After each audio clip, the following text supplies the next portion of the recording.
But this idea that he knows that this was part of the settlement just doesn't make sense to me. Joining me now is Andy Li, an entertainment attorney who's litigated and settled disputes of employment in the entertainment field, one of the top lawyers in that area. Thanks a lot for coming in. Appreciate it. Thank you for having me. All right, so does this make sense, the idea that part of the settlement would have required them firing Tucker?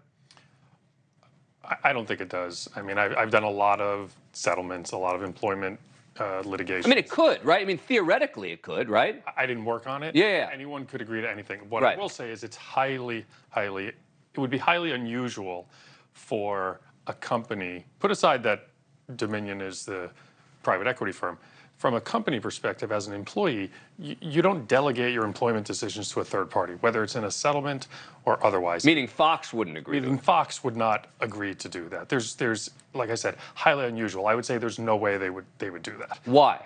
Well, it puts you at risk of potential liability. There could be contract issues with your employee. It could lead to wrongful termination charges. And by the way, it's not good for employee morale.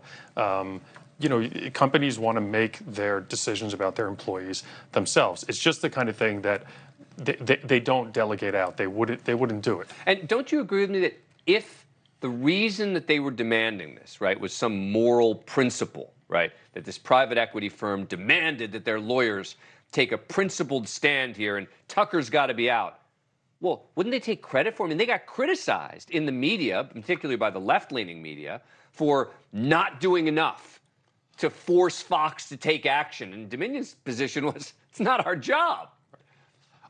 I think that's true. I also think you can look at it from the Fox News perspective.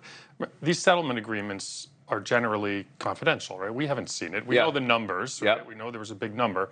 But typically, if they get questions about an agreement like that, notice they're not saying we can't comment on the terms of the settlement agreement. They're denying it. They're saying it's not in there. That's not the kind of thing they're going to make up or lie about. If it was in there, they probably would be saying it's a confidential agreement. We can't comment on its contents. Right. And you have both Fox and Dominion denying, which makes it even more powerful. And, you know, look, it's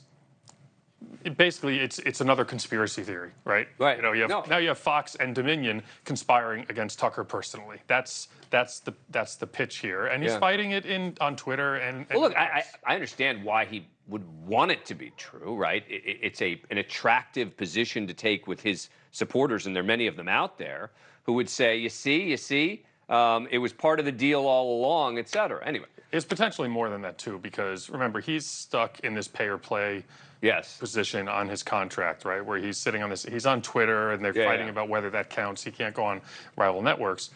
But one way to try to get out of that kind of pay or play provision is to say that the employer breached the contract first. All right, fair because enough. If you breach my contract, then I don't have to perform. So he could be trying to set up that kind of argument. Andy Li, thank you. Appreciate it. Thank you. Thank you for watching. Go to newsnationnow.com to find NewsNation on your cable provider.